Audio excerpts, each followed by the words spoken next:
നടന്ന സംഭവ വികാസങ്ങളുമായി വാരാന്ത്യ കാഴ്ച. ഏവർക്കും സ്വാഗതം.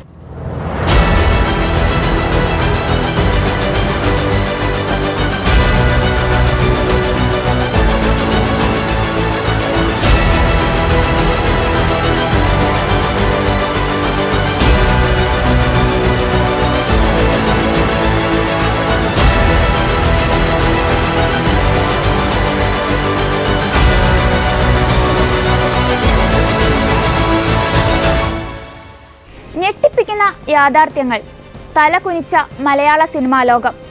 നിശബ്ദതയുടെ നീണ്ട 4.5 വർഷങ്ങൾക്ക് ശേഷം ഓഗസ്റ്റ് 19 ഹേമ കമ്മിറ്റി റിപ്പോർട്ട് പുറത്തുവിട്ടു. അതും വിവരാവകാശ കമ്മീഷൻ ഇടപെട്ടതിനെ തുടർന്ന്. പൂഴ്ത്തിവെച്ച റിപ്പോർട്ട് പുറത്തു വന്നിട്ടും ഇതുവരെ ഒരു നടപടിയും എടുത്തിട്ടില്ല. എന്തുകൊണ്ടാണ് കമ്മിറ്റി രൂപീകരിച്ചത്? അതിൻ്റെ റിപ്പോർട്ടിനെ കുറിച്ചുള്ള ആശങ്കകൾ എന്തുകൊണ്ട്? ലൈംഗികാതിക്രമം, ലിംഗവിവേചനം, സ്ത്രീകളോടുള്ള മനുഷ്യത്വരഹിതമായ പെരുമാറ്റം എന്നിവയുടെ ഭയാനകമായ സംഭവങ്ങൾ മലയാള ചലച്ചിത്ര വ്യവസായത്തിൽ നടക്കുന്നതിൻ്റെ വെളിപ്പെടുത്തലാണിത്. സിനിമാ മേഖലയിലെ സ്ത്രീകൾ നേരിടുന്ന പ്രശ്നങ്ങൾ പരിശോധിക്കാൻ ചുമതലപ്പെടുത്തിയ റിട്ടയർഡ് ജസ്റ്റിസ് ഹേമ കമ്മീഷന്റെ റിപ്പോർട്ട് പുറത്തുവന്നു. സിനിമാ സെറ്റുകളിൽ സ്ത്രീകൾ കടുത്ത വിവേചനവും അവസരത്തിനു വേണ്ടി വിട്ടുവീഴ്ച ചെയ്യേണ്ട സ്ഥിതിയാണ് സ്ത്രീകൾക്കെന്ന് ഹേമ കമ്മിറ്റി റിപ്പോർട്ടിൽ പറയുന്നു. 4 വർഷം മുമ്പ് ഇത് സംബന്ധിച്ച റിപ്പോർട്ട് DGPക്ക് കൈമാറിയിരുന്നു. എല്ലാ തൊഴിലിടങ്ങളിലും സ്ത്രീകൾക്ക് സുരക്ഷ ഉറപ്പാക്കേണ്ടത് പരിഷ്കൃത സമൂഹത്തിന്റെ പ്രധാന ഉത്തരവാദിത്തമാണ്. റിപ്പോർട്ട് വിശദമായി പഠിക്കട്ടെ എന്ന് കേരള സാംസ്കാരിക വകുപ്പ് മന്ത്രി പറയുമ്പോൾ ഇത് ആരുടെ കണ്ണിൽ പൊടിയിടാൻ? 2019 ഡിസംബർ 31 സർക്കാരിന് ലഭിച്ച ഈ റിപ്പോർട്ട് 4.5 വർഷം പിന്നെ എന്തു ചെയ്തു? റിപ്പോർട്ട് വായിച്ച് നടപടി കൈക്കൊണ്ടിരുന്നെങ്കിൽ ഈ 5 വർഷത്തിനിടയിൽ സംഭവിച്ച അതിക്രമങ്ങളെങ്കിലും ഇല്ലാതാക്കാമായിരുന്നില്ലേ? വ്യക്തിപരമായ പരാതി നൽകാതെ നടപടി എടുക്കാൻ ആകില്ല എന്ന സംസ്ഥാന മുഖ്യമന്ത്രിയുടെ നിലപാട് ഒരു ഭരണ നേതൃത്വത്തിനും ചേർന്നതല്ല. ഒരു കമ്മീഷനെ നിയോഗിച്ച് തെളിവുകളും സാക്ഷിമൊഴികളും ലഭിച്ചിട്ടും വ്യക്തിപരമായ പരാതിക്ക് വേണ്ടി കാത്തിരിക്കുന്നത് ആരെ പ്രീതിപ്പെടുത്തുവാൻ, ആരെ സംരക്ഷിക്കുവാൻ? തെറ്റ് ചെയ്തെന്ന് പൂർണ്ണ വ്യക്തത വന്നിട്ടും അത് കണ്ടില്ലെന്ന് നടിക്കുന്നത് അതിനൊപ്പം തന്നെ തെറ്റാണ്. കേരള സാംസ്കാരിക വകുപ്പും വനിതാ കമ്മീഷനും മൗനം നടിക്കുന്നത് ആരുടെ കണ്ണിൽ പൊടിയിടാൻ? സിനിമാ മേഖലയിൽ വ്യാപകമായി ലൈംഗിക ചൂഷണം നടക്കുന്നുവെന്ന് ഒന്നിലധികം പേർ മൊഴി നൽകി. അതിക്രമം കാട്ടുന്നവരെ സംരക്ഷിക്കാനും ചൂഷണം ചെയ്യാനും പ്രധാന താരങ്ങളടക്കമുണ്ട്. ഏജന്റുമാരും മേഖലയിൽ ലൈംഗിക ചൂഷണത്തിനടക്കം പ്രവർത്തിക്കുന്നുണ്ടെന്ന് റിപ്പോർട്ട് തുറന്നു കാണിക്കുന്നു. വഴിവിട്ട കാര്യങ്ങൾ ചെയ്യാൻ നിർമ്മാതാക്കളും സംവിധായകരും നിർബന്ധിക്കുന്നുവെന്നാണ് റിപ്പോർട്ട് പറയുന്നത്. സഹകരിക്കാൻ തയ്യാറാകാത്തവർക്ക് അവസരം നിഷേധിച്ചൊഴിവാക്കുന്ന രീതിയാണ് മലയാള സിനിമാ രംഗത്തുള്ളതെന്നും റിപ്പോർട്ട് വ്യക്തമാക്കുന്നു. സ്ത്രീകൾ മാത്രമല്ല പുരുഷന്മാരും സിനിമാ രംഗത്ത് നിശബ്ദരാക്കപ്പെട്ടുവെന്നാണ് മറ്റൊരു വിമർശനം. മൊഴി നൽകാൻ സാക്ഷികൾ തയ്യാറായത് ഭയത്തോടെയാണ്. അതിക്രമം കാട്ടിയ പലരും ഉന്നതരെന്ന് മൊഴി കിട്ടിയിട്ടുണ്ട്. സിനിമാ മേഖലയിലെ സ്ത്രീകൾക്ക് പോലീസിനെ പരാതിയുമായി സമീപിക്കാൻ കഴിയാത്ത നിലയാണ്. അങ്ങനെ പരാതി നൽകിയാൽ പ്രത്യാഘാതം ഭീകരമെന്ന ഭീഷണിയാണ് ഉണ്ടാവുന്നത്. നിയമപരവും സാങ്കേതികവുമായിട്ടുള്ള ഒരു പ്രശ്നമുണ്ട്. ആദ്യം അത് മനസ്സിലാക്കണം. ഈ കമ്മീഷൻ റിപ്പോർട്ടിന്റെ ഭാഗമായി FIR ഇടണമെന്ന് ഒരാൾക്കും പറയാൻ പറ്റില്ല. Commission report before the law ഒരു വാലിഡിറ്റി ഇല്ലാത്തതാണ്. ആദ്യം നിങ്ങൾ മനസ്സിലാക്കണം. ഇതിന്റെ ഭാഗമായി ഇൻവെസ്റ്റിഗേഷൻ നടത്തണം. പോലീസ് ഇൻവെസ്റ്റിഗേഷൻ നടത്തി ഇൻവെസ്റ്റിഗേഷന്റെ ഭാഗമായി രൂപപ്പെടുന്ന റിപ്പോർട്ടിന്റെ അടിസ്ഥാനത്തിൽ മാത്രമേ മുമ്പോട്ട് പോകാൻ സാധിക്കൂ. ഇപ്പൊ ഏതാണ്ട് പിക്ചർ റെഡിയായിട്ട് വരികയാണ്. യാതൊരു സംശയവും വേണ്ട. ഈ മേഖലയുമായി ബന്ധപ്പെട്ടുകൊണ്ടുള്ള എല്ലാ ഇത്തിക്കണ്ണികളെയും മുഴുക്കുത്തുകളെയും നിയമത്തിന്റെ മുമ്പിൽ കൊണ്ടുവരുന്നതിനുള്ള ശക്തമായിട്ടുള്ള നിലപാടായിരിക്കും ബഹുമാനപ്പെട്ട ഗവൺമെന്റ് സ്വീകരിക്കുക. സോഷ്യൽ മീഡിയ ആക്രമണവും പരാതി നൽകാതിരിക്കാൻ കാരണമാണ്. സ്ത്രീകളെ അശ്ലീല ഭാഷയിലൂടെ സൈബർ ആക്രമണത്തിന് വിധേയരാക്കുന്നുവെന്നും റിപ്പോർട്ട് കുറ്റപ്പെടുത്തുന്നു. മലയാള സിനിമ ചിലരുടെ കൈകളിലാണെന്നും റിപ്പോർട്ട് പറയുന്നു. ആഭ്യന്തര പരാതി പരിഹാര സമിതികളെ ഈ താരങ്ങൾ ഭീഷണിപ്പെടുത്തുന്നു. സ്ത്രീകൾ എന്തിനും വഴങ്ങുമെന്ന പൊതു കാഴ്ചപ്പാട് സിനിമാ രംഗത്തുണ്ട്. സിനിമയിലേക്ക് സ്ത്രീകൾ വരുന്നത് പണത്തിനും പ്രശസ്തിക്കും വേണ്ടിയെന്നാണ് പ്രചാരണം. നടിമാർ പണമുണ്ടാക്കാൻ വരുന്നവരാണെന്നും ആരുടെ കൂടെയും കിടക്ക പങ്കിടുമെന്ന പൊതുബോധവും നിലവിലുണ്ട്. പ്രശ്നക്കാരിയെന്ന് തോന്നിയാൽ ഈ താരങ്ങളെ പിന്നീട് സിനിമയിലേക്ക് വിളിക്കില്ലെന്നും റിപ്പോർട്ട് പറയുന്നു. അഭിനയത്തോട് അഭിനിവേശമുള്ള പലരും അതിക്രമങ്ങൾ നിശബ്ദമായി സഹിച്ചു. അതിക്രമം നേരിട്ട ഒരു നടിയുടെ അനുഭവം റിപ്പോർട്ടിൽ പരാമർശിച്ചിട്ടുണ്ട്. അതിക്രമം നടത്തിയ ആളിനൊപ്പം തന്നെ പിറ്റേന്ന് ഭാര്യയായി അഭിനയിക്കേണ്ടി വന്നുവെന്നും അയാളുടെ മുഖം കാണുമ്പോഴുള്ള ബുദ്ധിമുട്ട് കാരണം അവർക്ക് 17 റീടേക്ക് പോകേണ്ടി വന്നുവെന്നും റിപ്പോർട്ടിൽ പരാമർശിച്ചിട്ടുണ്ട്. ഇതിന്റെ പേരിൽ സംവിധായകൻ ശകാരിച്ചുവെന്നും മൊഴിയിൽ പറയുന്നു. ഹേമ കമ്മിറ്റി റിപ്പോർട്ടിൽ നിയമപരമായ തുടർ നടപടികൾ ഒന്നും സർക്കാർ ഉദ്ദേശിക്കുന്നില്ല. എങ്കിലും സിനിമാ മേഖലയിലും പൊതുസമൂഹത്തിലും വലിയ ചർച്ചകൾക്കാണ് റിപ്പോർട്ട് തുടക്കമിട്ടിരിക്കുന്നത്. ജസ്റ്റിസ് ഹേമ സർക്കാർ അയച്ച കത്തിലെഴുതിയിരിക്കുന്ന നിങ്ങൾ ഇത് പുറത്തുവിടുമ്പോൾ സുപ്രീം കോടതി പറഞ്ഞിരിക്കുന്ന ഈ പ്രിൻസിപ്പിൾസ് നിങ്ങൾ പാലിക്കണമെന്നാണ്. അതിനെ മുഖ്യമന്ത്രി വ്യാഖ്യാനിച്ച് ഈ റിപ്പോർട്ട് ഒരിക്കലും പുറത്തുവിടരുതെന്ന് ജസ്റ്റിസ് ഹേമ പറഞ്ഞുവെന്നാക്കി. അത് ബെഹ്റയല്ല നിയമോപദേശം കൊടുക്കേണ്ടത്. സർക്കാരിന് ആവശ്യമായ ഉപദേശമാണ് അദ്ദേഹം കൊടുത്തത്, സർക്കാർ ആഗ്രഹിച്ച ഉപദേശം. അത് പണ്ട് ഈ അഡ്വക്കേറ്റ് ജനറൽമാരുടെ നിന്ന് അഭിപ്രായം എഴുതി വാങ്ങിക്കുന്ന പോലത്തെ പരിപാടിയാണ്. ഇതൊക്കെ സാമാന്യമായ നീതിബോധമുള്ള എല്ലാവർക്കും അറിയാവുന്ന കാര്യമാണ്. ഞങ്ങൾ ഈ വിഷയത്തെ രാഷ്ട്രീയമായിട്ടല്ല കാണുന്നത്, ഇതൊരു സ്ത്രീ വിഷയമായിട്ടാണ് കാണുന്നത്. ഒരു സ്ത്രീപക്ഷ നിലപാടാണ് ഈ കാര്യത്തിൽ. അല്ലാതെ ഗവൺമെന്റിനെ ഇതിനെ വെച്ച് 4 പൂളിയേക്കാം എന്ന് വിചാരിച്ചിട്ടല്ല ഞങ്ങൾ വന്നിരിക്കുന്നത്. ഞങ്ങളൊരു ഇത് നിലപാടാണ്. ഈ നിലപാട് കേരളത്തിന്റെ പൊതുസമൂഹത്തിലേക്ക് വേണം. ഹേമ കമ്മിറ്റി റിപ്പോർട്ടിനെ സംബന്ധിച്ച് പ്രതിപക്ഷം ഉയർത്തിയ അതേ ആരോപണങ്ങളാണ് ഈ ആക്ഷേപം ആദ്യം സർക്കാരിൻ്റെയും ജനങ്ങളുടെയും ശ്രദ്ധയിൽ കൊണ്ടുവന്ന WCC ഉയർത്തുന്നത്. കാരണം പരാതി കൊടുത്താൽ വേണമെങ്കിൽ അന്വേഷിക്കാം എന്ന സർക്കാരിൻ്റെ നിലപാട് ശരിയല്ല എന്നാണ് പ്രതിപക്ഷത്തിൻ്റെ നിലപാട്. അത് തന്നെയാണ് WCCയും പറഞ്ഞിരിക്കുന്നത്. ഹേമ കമ്മിറ്റി റിപ്പോർട്ടിനെ തുടർന്ന് സർക്കാർ ചെയ്യാൻ പോകുന്നത് ഈ ആരോപണ വിധേയരായ ആളുകളെയും ഇരകളെയും ഒരുമിച്ചിരുത്തി കോൺക്ലേവ് നടത്താൻ പോവുകയാണ്. അത് ചെയ്യുന്നത് തെറ്റാണ് എന്ന് പ്രതിപക്ഷം പറഞ്ഞിരുന്നു. അത് തന്നെയാണ് WCC പറയുന്നത്. അവരാണ് ഈ വിഷയം, ഈ സിനിമാ രംഗത്ത് നടക്കുന്ന, തൊഴിലിടത്ത് നടക്കുന്ന ക്രൂരമായ ലൈംഗിക ചൂഷണത്തെക്കുറിച്ചും ഈ ലഹരി ഉപഭോഗത്തെക്കുറിച്ചും ഒക്കെയുള്ള വിവരങ്ങൾ പുറത്തു കൊണ്ടുവന്നത് അവർ കൊടുത്ത മൊഴിയാണ്. ഞാൻ ഇന്നലെ പറഞ്ഞതുപോലെ അവർ കൊടുത്ത മൊഴി പെൻഡ്രൈവായി, തെളിവ് വാട്സപ്പ് മെസ്സേജായി, അവരുടെ മൊഴികളായി ഇരിക്കുകയാണ് സർക്കാരിൻ്റെ കയ്യിൽ. എന്നിട്ട് സർക്കാർ അതിന്മേൽ ഒരു നടപടിയും സ്വീകരിക്കുന്നില്ല. ചലച്ചിത്ര മേഖലയിലെ നീതി നിഷേധങ്ങൾ തടയാൻ സ്വതന്ത്ര സംവിധാനം വേണം എന്നതടക്കം നിർദ്ദേശങ്ങൾ അവഗണിക്കാൻ സർക്കാരിന് കഴിഞ്ഞേക്കില്ല. മദ്യവും മയക്കുമരുന്നും ക്രിയേറ്റിവിറ്റി കൂട്ടുമെന്ന് വാദിച്ചാണ് സിനിമാ സെറ്റുകളിലെ വ്യാപക ലഹരി ഉപയോഗമെന്ന് ഹേമ കമ്മിറ്റി റിപ്പോർട്ടിൽ വ്യക്തമാക്കുന്നു. ലഹരിയുടെ മറവിലാണ് പലപ്പോഴും ലൈംഗിക അതിക്രമം അരങ്ങേറുന്നതെന്നും റിപ്പോർട്ടിലുണ്ട്. സംവിധായകൻ ഉപദ്രവിച്ചെന്ന് തുറന്നു പറഞ്ഞ നടിയെ സഹപ്രവർത്തകർ നിശബ്ദരാക്കി. പുതിയ കാലത്ത് സ്ത്രീകളുടെ വസ്ത്രധാരണം ശരിയല്ലെന്നാണ് കമ്മിറ്റി അംഗം നടി ശാരദയുടെ അഭിപ്രായം. തുല്യവേതനവും മെച്ചപ്പെട്ട വേതനവും വത്സലകുമാരി നിർദ്ദേശിക്കുന്നു. അതിനിടെ ഹേമ കമ്മീഷൻ റിപ്പോർട്ടിൽ സാംസ്കാരിക വകുപ്പും സർക്കാരും ആവശ്യമായ നടപടി സ്വീകരിക്കുമെന്നും ഇതിൽ ഗതാഗത മന്ത്രിക്ക് കാര്യമില്ലെന്നും മന്ത്രി KB ഗണേഷ് കുമാർ വ്യക്തമാക്കി. സിനിമാ നടൻ കൂടിയായ മന്ത്രി ഹേമ കമ്മീഷൻ റിപ്പോർട്ടിലെ സ്ത്രീകൾ നേരിടുന്ന അതിക്രമങ്ങൾ സംബന്ധിച്ച പരാമർശങ്ങളിൽ കൂടുതൽ പ്രതികരിക്കാനും തയ്യാറായില്ല. എന്തെങ്കിലും പറഞ്ഞ് വിവാദത്തിനില്ലെന്നും ചില കാര്യങ്ങൾ മാത്രം ഹൈലൈറ്റ് ചെയ്ത് ചാടേണ്ടെന്നും മന്ത്രി പറഞ്ഞു. കുറ്റം ചെയ്തിട്ടുണ്ടെങ്കിൽ അതിൽ ഒരു തരത്തിലുള്ള സംശയവും ആർക്കും വേണ്ടതില്ലെന്നും ഹേമ കമ്മിറ്റി റിപ്പോർട്ടുമായി ബന്ധപ്പെട്ട മാധ്യമപ്രവർത്തകരുടെ ചോദ്യങ്ങൾക്ക് മറുപടിയായി മുഖ്യമന്ത്രി പറഞ്ഞു. അത് നിങ്ങളുടെ അഭിപ്രായമല്ലേ, നിങ്ങളുടെ അഭിപ്രായം, ആ അഭിപ്രായം നിങ്ങൾക്കിരിക്കട്ടെ. പക്ഷെ ഇവിടെ ജസ്റ്റിസ് ഹേമ ചൂണ്ടിക്കാണിച്ചൊരു കാര്യം, ഞങ്ങൾ ഇവർക്ക് നൽകിയൊരു ഉറപ്പുണ്ട്. ആ ഉറപ്പ് ഇത് സ്വകാര്യമായി സൂക്ഷിക്കുന്നതാണ്. അതിന്റെ അടിസ്ഥാനത്തിലാണ് അവരുടെ മുന്നിൽ തെളിവ് നൽകുന്നത്, അല്ലെങ്കിൽ വർത്തമാനം പറയുന്നത്. അതിന്റെ ഭാഗമായി ആ പറഞ്ഞ കാര്യങ്ങളൊന്നും ഞാൻ നിഷേധിക്കുകയല്ല. അതൊക്കെ പറഞ്ഞ കാര്യങ്ങൾ അവർ രേഖപ്പെടുത്തി വെച്ചിട്ടുണ്ടല്ലോ. ആ പറഞ്ഞ കാര്യങ്ങൾ ആ പറഞ്ഞവര് ഒരു പരാതിയായി ഉന്നയിച്ചാൽ അതിൽ ഫലപ്രദമായ നടപടി ഉണ്ടാവും. ഇത് ഞങ്ങൾ കൊടുത്ത ഉറപ്പിന്റെ മേലെ ഞങ്ങളുടെ മുന്നിൽ വെളിപ്പെടുത്തിയ കാര്യങ്ങളാണ്. ഇതിന്റെ മേലെ മറ്റൊരു നടപടി ഇത് പരസ്യപ്പെടുത്താൻ പാടില്ല എന്ന് ജസ്റ്റിസ് ഹേമ തന്നെ രേഖപ്പെടുത്തിയിരിക്കുകയാണ്. ആ ഒരു ഘട്ടത്തിലാണ് ഞാനിവിടെ പറഞ്ഞത്, ഇതുമായി ബന്ധപ്പെട്ട് പരാതിയുള്ളവരാരെങ്കിലും ഉന്നയിക്കാൻ തയ്യാറായാൽ ഉചിതമായ നടപടി സർക്കാർ സ്വീകരിക്കും. ഒരു സംശയ കാര്യത്തിൽ വേണ്ടതില്ല. കാലമെത്ര കഴിഞ്ഞാലും ആ കൊലപാതകത്തിന്റെ രക്തക്കറ മനസ്സിൽ നിന്ന് മായില്ലെന്ന് സമുന്ദർ സിംഗിന് അറിയാം. അതിനാൽ അയാൾ വീണ്ടും എത്തി, ഒരിക്കൽ കൂടി സഹോദരി സെൽമി പോളിൽ നിന്ന് രാഖി സ്വീകരിക്കാൻ.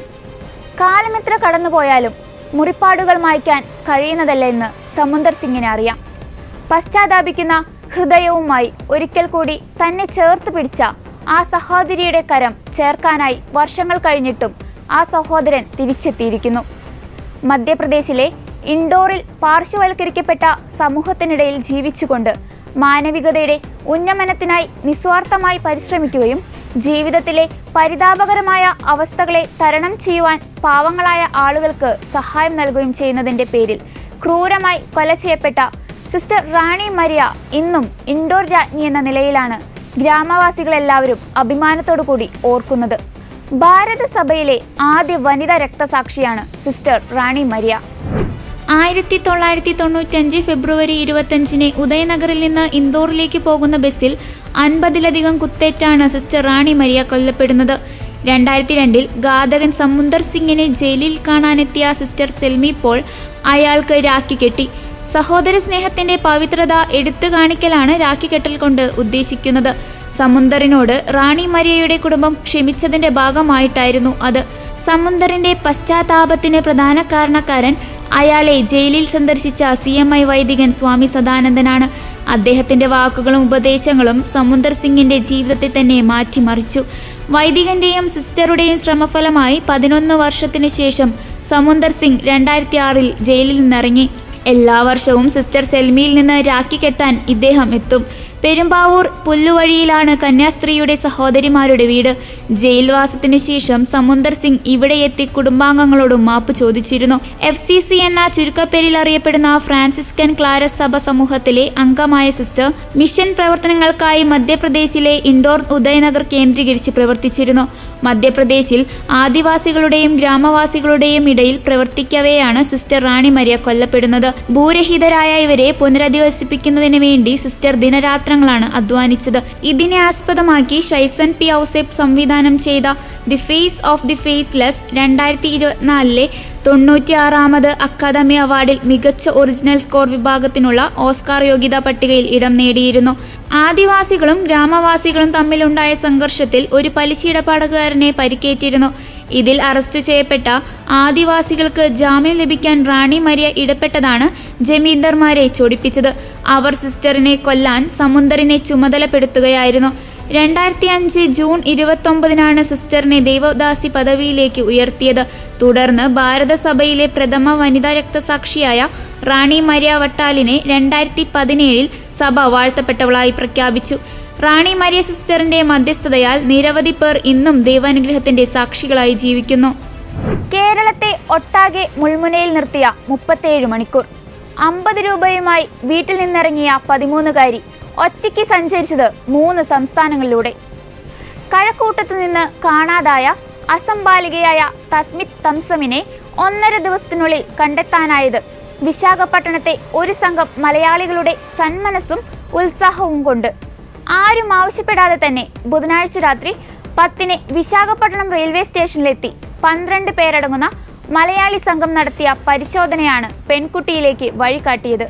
തിരുവനന്തപുരത്ത് നിന്ന് കുട്ടി ചെന്നൈയിലെത്തിയെന്ന് സമൂഹ മാധ്യമങ്ങളിലൂടെ അറിഞ്ഞതിന് പിന്നാലെയാണ് തുടർ യാത്രയിൽ ആന്ധ്രയിലെ വിശാഖപട്ടണം കടന്നുപോകാൻ സാധ്യതയുണ്ടെന്ന നിഗമനത്തിൽ അവിടുത്തെ മലയാളി സംഘം റെയിൽവേ സ്റ്റേഷനിൽ പരിശോധനയ്ക്കിറങ്ങിയത്. 1.5 ദിവസം നീണ്ട തിരച്ചിലിനൊടുവിൽ കുട്ടിയെ കണ്ടെത്തിയെന്ന സന്തോഷ വാർത്ത പിതാവിനെ പോലീസ് വിളിച്ചറിയിച്ചു.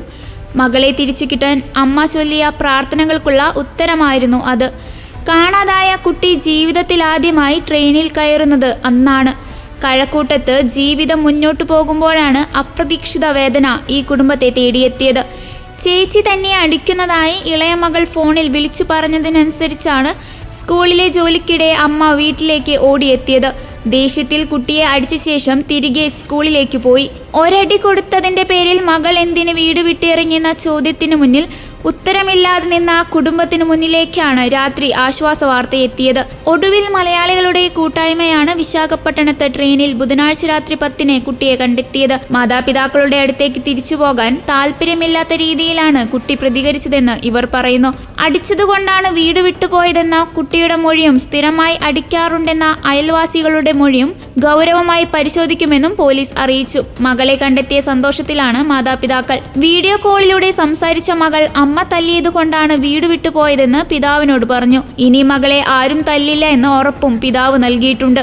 മകൾ തിരിച്ചു വന്നാൽ കുടുംബത്തിലുള്ളവരെയും കൂട്ടി തിരികെ അസമിലേക്ക് പോകാനാണ് പിതാവിന്റെ തീരുമാനം. ചൊവ്വാഴ്ച പകലും രാത്രിയും തിരഞ്ഞിട്ടും കാണാതായ 13-കാരിയെക്കുറിച്ച് ഒരു വിവരവും ലഭിക്കാതിരിക്കെ ആദ്യ തുമ്പായത് കന്യാകുമാരി ഐലൻഡ് എക്സ്പ്രസിലുണ്ടായിരുന്ന ബബിത എന്ന യാത്രക്കാരി എടുത്ത ചിത്രം. അതുവരെ തിരുവനന്തപുരം മുതൽ പാലക്കാട് വരെ ഊഹം വെച്ച് തപ്പിത്തടഞ്ഞ പോലീസിനെ പിടിവള്ളിയായത് ഈ ചിത്രം. തിരുവനന്തപുരത്ത് മെഡിക്കൽ കോഡിംഗ് പഠിക്കുന്ന ബബിത ചൊവ്വാഴ്ച ഉച്ചയ്ക്ക് 1 മണിയോടെയാണ് നെയ്യാറ്റിൻകരയിലെ വീട്ടിലേക്ക് പോകാൻ കൂട്ടുകാരുമൊത്ത് ബാംഗ്ലൂരു കന്യാകുമാരി എക്സ്പ്രസിൽ കയറിയത്. എതിർ സീറ്റിൽ കണ്ണീർ തുടച്ചുകൊണ്ട് സങ്കടഭാവത്തിലിരിക്കുന്നത് കണ്ടാണ് പെൺകുട്ടിയെ ബബിത ശ്രദ്ധിച്ചത്.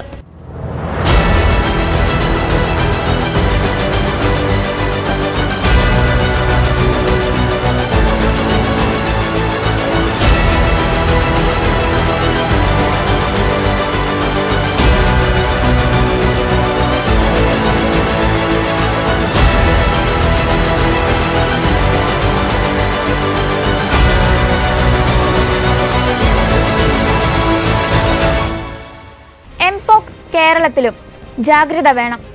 ഇന്ത്യയിൽ ആദ്യമായി 2022 ജൂലൈ 14 കേരളത്തിലും പകർച്ചവ്യാധിയായ എംപോക്സ് റിപ്പോർട്ട് ചെയ്തിരുന്നു. പകർച്ചവ്യാധിയായ എംപോക്സ് 116 രാജ്യങ്ങളിൽ റിപ്പോർട്ട് ചെയ്ത സാഹചര്യത്തിൽ കേരളവും ജാഗ്രതയിൽ.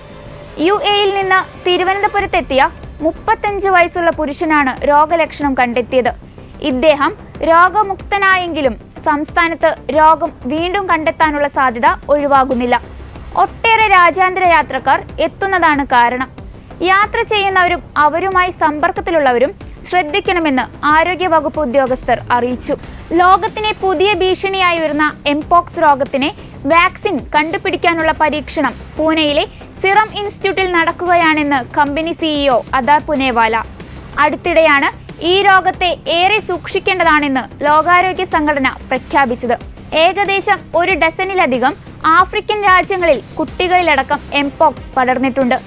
ഇതിനുള്ള വാക്സിൻ ആവശ്യത്തിന് ലഭ്യമല്ല. ഈ സാഹചര്യത്തിലാണ് സിറം ഇൻസ്റ്റിറ്റ്യൂട്ട് സ്വന്തമായി വാക്സിൻ വികസിപ്പിക്കാൻ തീരുമാനിച്ചത്. ആഫ്രിക്കൻ രാജ്യങ്ങളിൽ എംപോക്സ് അതിതീവ്രമായി പടർന്നു പിടിക്കുന്ന സാഹചര്യത്തിൽ ഇന്ത്യയിലും അതീവ ജാഗ്രതാ നിർദ്ദേശം. ഇന്ത്യയിൽ കുരങ്ങുപനി ലക്ഷണങ്ങളോടെ എത്തുന്ന അന്താരാഷ്ട്ര യാത്രക്കാരെ നിരീക്ഷിക്കണമെന്നും ഇവർക്ക് ചികിത്സ ഉറപ്പാക്കണമെന്നുമാണ് കേന്ദ്രം വിമാനത്താവളങ്ങളിലും അതിർത്തിയിലും നൽകിയിരിക്കുന്ന നിർദ്ദേശം. ആഗോളതലത്തിൽ ഭീതിയുയർത്തിയ എംപോക്സ് ദശലക്ഷക്കണക്കിന് ആളുകളുടെ ജീവന് ഭീഷണിയാണ്. ഇതാണ് സിറം ഇൻസ്റ്റിറ്റ്യൂട്ട് സ്വന്തമായി വാക്സിൻ നിർമ്മിക്കാനിറങ്ങിയത്. ഇതിന്റെ പരീക്ഷണം മികച്ച രീതിയിൽ മുന്നോട്ടു പോകുന്നുണ്ട്. 1 വർഷത്തിനുള്ളിൽ തന്നെ മികച്ച ഒരു വാക്സിൻ കണ്ടെത്താൻ കഴിയുമെന്ന് പ്രതീക്ഷിക്കുന്നുവെന്നും പുനേവാല പറഞ്ഞു. രോഗം പിടിപെട്ടവർ കൂടുതലുള്ള ആഫ്രിക്കൻ രാജ്യമായ കോങ്കോയിലേക്ക് അടുത്തയാഴ്ച തന്നെ അമേരിക്കയിൽ നിന്നുള്ള വാക്സിൻ എത്തുമെന്നാണ് വിദേശ വാർത്താ ഏജൻസികൾ റിപ്പോർട്ട് ചെയ്യുന്നത്. 30 ലക്ഷം ഡോസ് വാക്സിനാണ് കോങ്കോയ്ക്ക് ആവശ്യം. അമേരിക്കയ്ക്കു പുറമെ ഡെൻമാർക്കും ജപ്പാനും എംപോക്സിനെതിരെയുള്ള വാക്സിൻ വികസിപ്പിച്ചിട്ടുണ്ട്. ഇന്ത്യയിൽ ഇതുവരെ എംപോക്സ് റിപ്പോർട്ട് ചെയ്യപ്പെട്ടിട്ടില്ലെങ്കിലും വിമാനത്താവളത്തിലും അതിർത്തികളിലും കൃത്യമായ പരിശോധന വേണമെന്ന് കേന്ദ്ര ആരോഗ്യ മന്ത്രാലയം നിർദ്ദേശിച്ചിട്ടുണ്ട്. ഡൽഹിയിൽ സഫ്ദർജംഗ് ആശുപത്രി, റാം മനോഹർ ലോഹ്യ ആശുപത്രി, ലേഡി ഹാർഡിംഗെ ആശുപത്രി എന്നിവിടങ്ങളിൽ എംപോക്സ് പിടിപെട്ടവരെ ചികിത്സിക്കാൻ പ്രത്യേക ക്വാറന്റൈൻ കേന്ദ്രങ്ങൾ ആരംഭിച്ചിട്ടുണ്ട്. അതിനിടെ ആഫ്രിക്കയിലെ പല രാജ്യങ്ങളിലുൾപ്പെടെ എംപോക്സ് റിപ്പോർട്ട് ചെയ്ത സാഹചര്യത്തിൽ സംസ്ഥാനം ജാഗ്രത പാലിക്കണമെന്ന് ആരോഗ്യവകുപ്പ് അറിയിച്ചു. ഇപ്പോൾ മനുഷ്യരിൽ നിന്ന് മനുഷ്യരിലേക്ക് നേരിട്ട് പകരുന്ന രോഗമാണിതെന്നും ആരോഗ്യവകുപ്പ് വ്യക്തമാക്കി. 1980-ൽ ലോകമെമ്പാടും ഉന്മൂലനം ചെയ്യപ്പെട്ടതായി പ്രഖ്യാപിക്കപ്പെട്ട ഓർത്തോപോക്സ് വൈറസ് അണുബാധയായ വസൂരിയുടെ ലക്ഷണങ്ങളുമായി എംപോക്സ് ലക്ഷണങ്ങൾക്ക് സാദൃശ്യമുണ്ട്. അതിനാൽ ജാഗ്രത പാലിക്കണമെന്നും ആരോഗ്യവകുപ്പ് വ്യക്തമാക്കി. PG ഡോക്ടറുടെ ദേഹത്ത് 14 മുറിവുകൾ, കഴുത്തുഞെരിച്ച് ശ്വാസം മുട്ടിച്ചു കൊന്നു. ഏവരുടെയും മനസ്സ് മുറിപ്പെടുത്തുന്ന വാർത്തയായിരുന്നു ഇത്. കൊൽക്കത്തയിൽ അതിക്രൂരമായി പീഡിപ്പിച്ചതിനു ശേഷം PG ഡോക്ടറെ കൊലപ്പെടുത്തിയ സംഭവത്തിൽ രാജ്യത്താകെ പ്രക്ഷോഭം നടക്കുകയാണ്. കൊൽക്കത്ത ആർജിക്കാർ ആശുപത്രിയിലെ മെഡിക്കൽ PG വിദ്യാർത്ഥിനി ബലാത്സംഗത്തിനിരയായി കൊല്ലപ്പെട്ട സംഭവത്തിൽ സ്വമേധയാ കേസെടുത്ത് സുപ്രീം കോടതി. സുരക്ഷിതത്വം ആവശ്യപ്പെട്ടുകൊണ്ട് ഡോക്ടർമാർ ഉൾപ്പെടെയുള്ള ആരോഗ്യ പ്രവർത്തകർ ദിവസങ്ങളായി പണിമുടക്കി തെരുവിലിറങ്ങി പ്രതിഷേധിക്കുകയാണ്. ആർജിക്കർ മെഡിക്കൽ കോളേജ് ആശുപത്രിക്ക് നേരെ ആക്രമണവും നടന്നു. ഓഗസ്റ്റ് 9-നാണ് കൊൽക്കത്ത ആർജിക്കാർ സർക്കാർ മെഡിക്കൽ കോളേജിലെ സെമിനാർ ഹാളിൽ വെച്ച് PG ഡോക്ടറെ അതിക്രൂരമായി ബലാത്സംഗം ചെയ്ത് കൊലപ്പെടുത്തിയത്. 31 വയസ്സുകാരിയായ ഡോക്ടറെ ഓഗസ്റ്റ് 9 ആശുപത്രി വളപ്പിൽ ബലാത്സംഗം ചെയ്ത് കൊലപ്പെടുത്തിയ നിലയിൽ കണ്ടെത്തിയത്. കൊല്ലപ്പെട്ട സംഭവത്തിൽ നടന്ന പ്രതിഷേധങ്ങൾക്കിടയിൽ ഒരു കൂട്ടം ആളുകൾ ഈ മാസം 15 ആശുപത്രിയിൽ അതിക്രമം നടത്തിയിരുന്നു. തുടർന്ന് അഡ്മിനിസ്ട്രേറ്റീവ് ചുമതലയിലുണ്ടായിരുന്ന ആളുകൾക്കെതിരെ നടപടി വേണമെന്ന് വിദ്യാർത്ഥികൾ ആവശ്യപ്പെട്ടു. കഴിഞ്ഞ ദിവസം സ്വസ്ഥ ഭവനിലേക്ക് വിദ്യാർത്ഥികളും റെസിഡന്റ് ഡോക്ടർമാരും മാർച്ച് നടത്തിയിരുന്നു. ആരോഗ്യവകുപ്പുമായി നടത്തിയ ചർച്ചയിൽ പ്രിൻസിപ്പൽ, വൈസ് പ്രിൻസിപ്പൽ തുടങ്ങി ആശുപത്രി അടിച്ചു തകർത്ത സമയത്തുണ്ടായിരുന്ന അധികാരികളെ പിരിച്ചുവിടണമെന്ന് സമരക്കാർ ആവശ്യപ്പെടുകയായിരുന്നു. അതേസമയം പ്രതിഷേധക്കാരുടെ ആവശ്യപ്രകാരം കൊൽക്കത്ത നാഷണൽ മെഡിക്കൽ കോളേജ് ആശുപത്രിയിലെ പ്രിൻസിപ്പൽ ചുമതലയിൽ നിന്നും സന്ദീപ് ഘോഷിനെ നീക്കം ചെയ്തു. ദില്ലിയിൽ സമരം നടത്തുന്ന ഡോക്ടർമാർക്ക് ഡ്യൂട്ടിയിൽ തിരികെ കയറാൻ അടിയന്തര നിർദ്ദേശം. ദില്ലി എയിംസ് അധികൃതരാണ് ഡോക്ടർമാരോട് എത്രയും വേഗം ഡ്യൂട്ടിയിൽ തിരികെ കയറണമെന്നും അല്ലാത്ത പക്ഷം കർശന നടപടിയെടുക്കുമെന്നും താക്കീത് നൽകിയത്. ചർച്ചകൾക്ക് ശേഷം തീരുമാനമെന്ന് ഡോക്ടർമാർ പ്രതികരിച്ചു. അതേസമയം രാജ്യതലസ്ഥാനത്ത് മറ്റ് ആശുപത്രികളിൽ റെസിഡന്റ് ഡോക്ടർമാർ സമരം തുടരുകയാണ്. കൊൽക്കത്ത കൊലപാതകത്തെ തുടർന്ന് രാജ്യതലസ്ഥാനത്തും ശക്തമായ സമരമാണ് റെസിഡന്റ് ഡോക്ടർമാർ തുടരുന്നത്. ഇരയ്ക്ക് നീതി എന്ന മുദ്രാവാക്യത്തോടൊപ്പം ആരോഗ്യ പ്രവർത്തകർക്കെതിരെ നടക്കുന്ന അക്രമങ്ങൾ തടയാൻ അടിയന്തര നിയമനിർമ്മാണവുമെന്ന ആവശ്യവും ദില്ലിയിൽ ഡോക്ടർമാർ ഉയർത്തിയിരുന്നു. സംഭവത്തിൽ പ്രതിഷേധം കടുത്തതോടെ അന്വേഷണം CBI ഏറ്റെടുത്തു. മുൻ പ്രിൻസിപ്പൽ ഡോക്ടർ സന്ദീപ് ഘോഷ് അടക്കം 5 ഡോക്ടർമാരെയാണ് പോളിഗ്രാഫ് പരിശോധന നടത്തിയത്. ഇക്കാര്യം ആവശ്യപ്പെട്ട് CBI സീൽദ ACJM കോടതിയെ സമീപിച്ചിരുന്നു. സംഭവത്തിൽ സ്വമേധയാ കേസെടുത്ത സുപ്രീം കോടതി വാദം കേൾക്കുന്നതിനിടെ വെള്ളിയാഴ്ച വൈകിട്ട് 5 മണിക്കകം ആവശ്യമായ ഉത്തരവുകൾ പുറപ്പെടുവിക്കാൻ സീൽദ കോടതിയോട് നിർദ്ദേശിച്ചു. തുടർന്നാണ് നുണപരിശോധനയ്ക്ക് അനുമതി നൽകിയത്. വനിതാ ഡോക്ടർ കൊല്ലപ്പെട്ട ദിവസം ജോലിയിലുണ്ടായിരുന്ന 5 ഡോക്ടർമാരെയാണ് നുണപരിശോധനയ്ക്ക് വിധേയരാക്കുന്നത്. കേസിലെ മുഖ്യപ്രതി സഞ്ജയ് റോയിയുടെ നുണപരിശോധനയ്ക്കും CBI അനുമതി തേടിയിട്ടുണ്ട്. പോളിഗ്രാഫ് പരിശോധനയുടെ ഫലം കുറ്റസമ്മതമായി കണക്കാക്കില്ല, കോടതിയിൽ സ്വീകാര്യവുമല്ല. എന്നാൽ സംശയിക്കുന്നയാളിൽ നിന്ന് ലഭിക്കുന്ന സൂചനകൾ അന്വേഷണം മുന്നോട്ട് കൊണ്ടുപോകാൻ സഹായിക്കും. അതിനിടെ കൊൽക്കത്തയിൽ വനിതാ ഡോക്ടറെ ബലാത്സംഗം ചെയ്തു കൊലപ്പെടുത്തിയ കേസിൽ തെളിവുകളെല്ലാം മാറ്റിയിരുന്നെന്ന് വെളിപ്പെടുത്തി CBI. സംഭവം നടന്ന് 5-ാം ദിവസമാണ് കേസ് അന്വേഷണം കൈമാറിയതെന്നും CBIക്ക് വേണ്ടി solicitor general Tushar Mehta supreme കോടതിയെ അറിയിച്ചു. സംഭവത്തിൽ സുപ്രീം കോടതി സ്വമേധയാ എടുത്ത കേസ് പരിഗണിക്കവെയാണ് CBIയുടെ പരാമർശം. സുപ്രീം കോടതി ആവശ്യപ്പെട്ടതുപ്രകാരമാണ് കേസിന്റെ തൽസ്ഥിതി റിപ്പോർട്ട് CBI സമർപ്പിച്ചത്. കേസിൽ കൊൽക്കത്ത പോലീസ് രേഖപ്പെടുത്തിയ തീയതിയിലും സമയത്തിലും പ്രശ്നങ്ങൾ ഉണ്ടായിരുന്നതായും CBI ചൂണ്ടിക്കാട്ടി. ഈ ഒരാഴ്ച വാർത്താലോകത്ത് നടന്ന സംഭവ വികാസങ്ങളുമായുള്ള വാരാന്ത്യ കാഴ്ച ഇവിടെ സമാപിക്കുന്നു. നന്ദി.